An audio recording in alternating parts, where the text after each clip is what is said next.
Selamat datang di analisa market Gadis Forex tanggal 9 September 2024. Karena sudah siang, saya akan langsung ke chat ya, tapi sebelumnya saya review dulu ketika rilis data non-farm payroll kemarin hari Jumat. Gold itu sempat naik dulu, sebenarnya masih di area sideways ya, sempat naik sampai 2529, kemudian turun dan close di 2497. Jadi pada dasarnya gold itu masih sideways antara 2531 all time high-nya ya sampai dengan 2480-an. Jadi kita langsung ke chart. Jadi ini ya, pergerakannya tetap di area R1, dia tertahan di 2513 sampai dengan 2530. Kemudian supportnya itu sebenarnya ada support di 2480-an sampai dengan 2460 itu gold. Dan saya melihat ada potensi untuk bikin double top. Ini top yang pertama ya. Terus ini akan potensi bikin top yang kedua. Ini di apa namanya, di neckline-nya di sekitar 2480, nanti targetnya bisa di sekitar 2460. Coba kita lihat H1. H1 ini tertahan di pivot point ya di 2499 hari ini. Kemudian kalau misalnya dia bisa tembus 2500, dia akan potensi ngejar 2508 sampai dengan 2520-an. Tapi kalau misalnya dia gagal nembus, ini kan karena sekarang pergerakannya udah kecil-kecil ya, dia potensi akan turun lagi koreksi ke 2488 atau sampai ke 2470. Jadi kalau menurut saya misalnya ambil posisi sell itu menunggu di sekitar 2509 ya atau 2508 sampai dengan 2515 sellnya. Nanti target profitnya bisa di pivot ini 2500 atau turun lagi di kakinya yang sebelumnya ini ya di sekitar 2490. Kalau buy menurut saya lebih aman itu buy limit di sekitar 2485 area sampai dengan 2470. Ini untuk gold, karena menurut saya kalau lihat H1 juga akan potensi bikin rising wedge ya. Dia ini kan kemarin turun, kemudian dia bikin konsolidasi kecil-kecil. Nah kalau turun dia bisa ke sini 2470. Coba kita lihat ini 2428 sampai dengan kakinya 2488. Sorry 2528 sampai dengan 2488 itu kurang lebih sekitar 50 poin ya. 50 poin berarti kalau dia turun 2500 dikurangi 50 berarti sekitar ke 2420-an, bahkan bisa ke bisa ke 2450 ya. 2500 dikurangi 50 poin dia akan potensi ke 2450. Kemudian yang kedua, ini di gold ya. Yang kedua saya akan coba lihat oil. Oil ini juga cukup menarik ya. Sebenarnya ini, hari ini adalah area buy karena dia sudah berada di harga, di rentan harga di bawah 70 US dollar. Kita tahu bahwa ongkos produksi minyak mentah dunia itu di beberapa negara itu rata-rata average-nya ya kurang lebih di sekitar 60 sampai 70. Jadi kalau harga oil itu di bawah 70, oil ini sebenarnya sudah available untuk diborong atau dibeli. Cuman kita mau lihat secara teknikalnya seperti apa ya. Kita lihat daily. Nah, daily mungkin akan ada potensi dia sampai ke 66.5, tapi menurut saya ini sudah area yang sudah cukup untuk dibeli ya di 68. Kalau turun ke 66 malah beli lagi.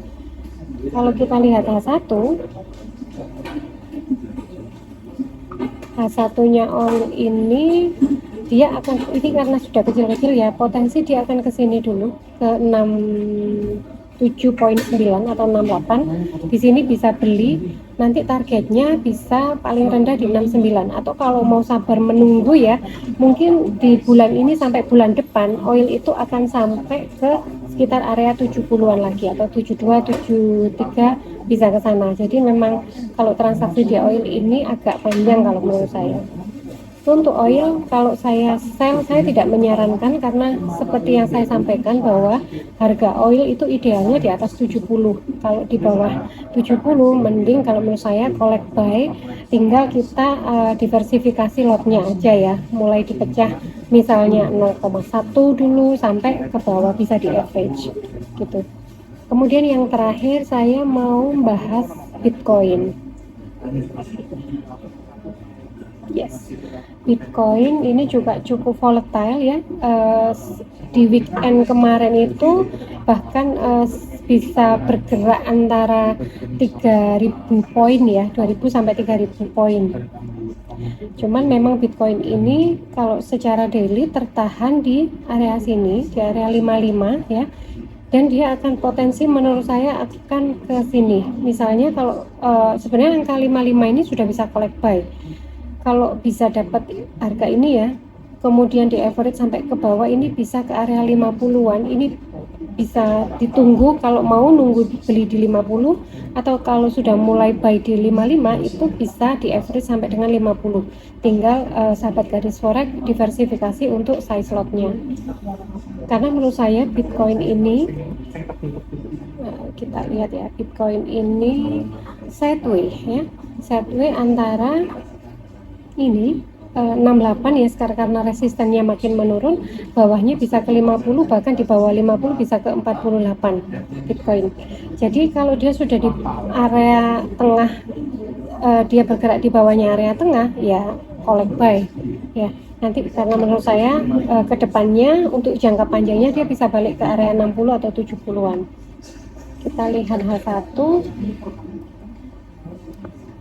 H1-nya ini juga tertahan ya. Kalau time frame kecilnya dia tertahan di support satu period sebelumnya. Tapi di sini ada pivot di area 55.6 untuk Bitcoin.